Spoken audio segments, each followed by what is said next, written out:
Are the mysterious metallic spheres of Siberia product of a long-lost ancient civilization? Siberia, home of frozen landscapes, and origin of countless mysteries. A beautiful yet mysterious land in Russia has it all. From tales of lost civilizations, numerous strange explosions like the Tunguska, to countless UFO sightings and strange phenomenon, Siberia has it all. Yakutia, a region in northern Russia with a total area of 3,083,523 km2 of virtually unexplored and very inhospitable land, full of swamps, is a place that locals avoid at all costs since, according to them, anyone that enters the Valley of Death never returns. There, in the enigmatic and mysterious frozen landscape, people claim to have found, among many other mysterious things, strange metallic spheres whose purpose and origin are as controversial as inexplicable to science. The area of land is referred to by locals as Olyurchirkachek, the Valley of Death. Anyone who ventures out into the unexplained can encounter a great number of mysterious metallic spheres, which many say are of extraterrestrial origin. An alien defense grid. It almost sounds like a sci-fi movie or script from MIB, but few people who have ventured out into the unknown lands and seen the mystery spheres claim they are strategically positioned. This fact has given rise to various conspiracy theories which suggest that the enigmatic metallic spheres are not only of alien origin but were placed there to protect the region from the dangers of space, and even hostile energies.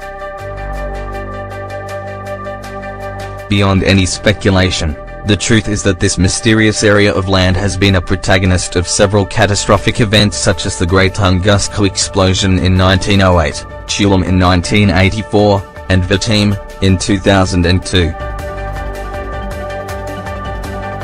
It's almost as if the entire region is a magnet for destruction.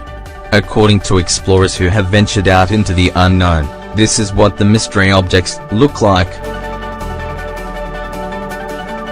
People who live in the vicinity of this dangerous place believe there is no mystery to it. The Death Valley owes its name to countless deaths and illness that mark the fate of anyone who dared roam the vicinity of any of these metal spheres which are, according to rumors, of extraterrestrial origin. Legends state that here, in this inhospitable landscape live the ancient demons of the Taiga. In 1853, Mark, a noted explorer of the region, wrote, "In Sunta, a Yakut settlement, I was told that in the upper reaches of the Villa E there is a stream called Algae Timurbet, which translates as the large cauldron sank, flowing into the Villa E. Close to its bank in the forest, there is a gigantic cauldron made of copper. Its size is unknown as only the rim is visible above the ground, but several trees grow within it. In 1936, alongside the Ilgadak, place with a cauldron, river, a geologist led by elderly natives came upon a smooth metal half-sphere, reddish in color, protruding from the ground with such a sharp edge that it cut a fingernail. Its outer walls were about 2 centimeters thick, and it stuck out of the ground roughly a fifth of its diameter.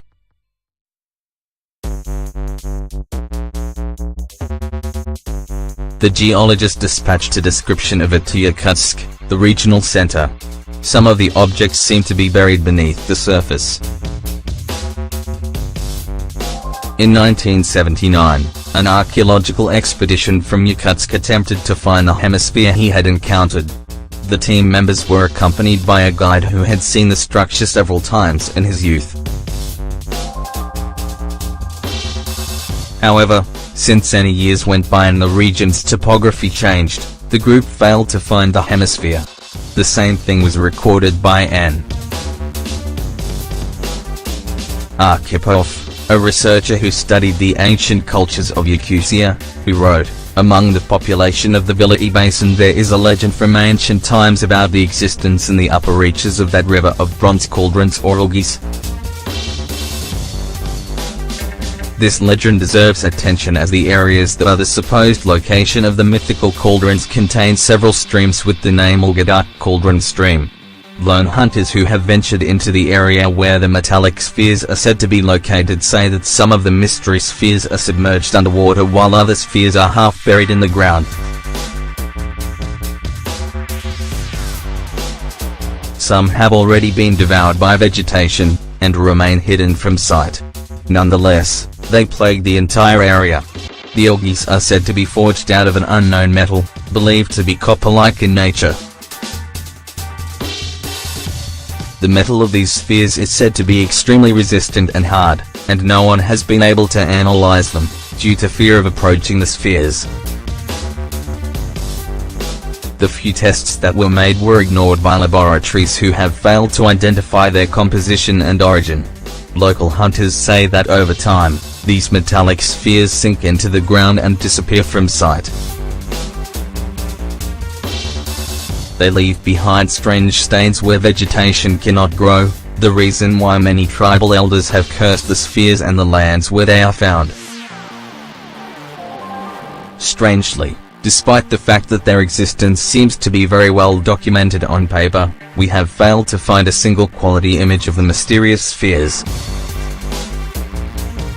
Mikhail Koretsky from Vladivostok, who visited the mysterious area where the spheres are located, wrote, "I was there 3 times. The first time was in 1933, when I was 10. I traveled with my father when he went there to earn some money. Then in 1937, without my father. And the last time was in 1947 as part of a group of youngsters. The Valley of Death extends along a right-hand tributary of the Vili River. In point of fact, it is a whole chain of valleys along its floodlands.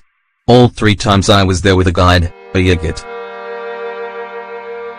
We didn't go there because life was good, but because there, in the back of beyond, you could pan for gold without the threat that at the end of the season you'd be robbed or get a bullet in the back of your head." As for mysterious objects, there are probably a lot of them there, as in 3 seasons I saw 7 of those cauldrons. They all struck me as wholly perplexing. For one thing, there was their size between 6 and 9 meters in diameter. Secondly, they were made of some strange metal. Everyone has written that they were made of copper, but I'm sure it isn't copper. The thing is that even the sharpened cold chisel will not mark the cauldrons. We tried more than once. The metal doesn't break off and can't be hammered. On copper, a hammer would definitely have left noticeable dents. But this copper is covered over with a layer of some unknown material resembling emery. Yet it's not an oxidation layer and not scale. It can't be chipped or scratched, either. We didn't come across shafts going down into the ground with chambers. But I did note that the vegetation around the cauldrons is anomalous, totally different from what's growing around. It's more opulent, large-leaf burdock, very long withs, strange grass, 1.5 or 2 times the height of a man. In one of the cauldrons, the whole group of us, 6 people, spent the night. We didn't sense anything bad, and we calmly left without any sort of unpleasant occurrences. Nobody fell seriously ill afterwards. Except that 3 months later, one of my friends lost all his hair. And on the left side of my head, the side I slept on, 3 small sore spots the size of match heads appeared. I've tried to get rid of them all my life, but they're still with me today. None of our efforts to break off even a small piece from the strange cauldrons was successful. The only thing I did manage to bring away was a stone. Not an ordinary one, though, half of a perfect sphere, 6 centimeters in diameter. It was black in color and bore no visible signs of having been worked, yet was very smooth as if polished. I picked it up from the ground inside one of those cauldrons. I took my souvenir of Yakutia with me to the village of Samarka, Chuguyevka district, Primorski region, the Soviet Far East, where my parents were living in 1933.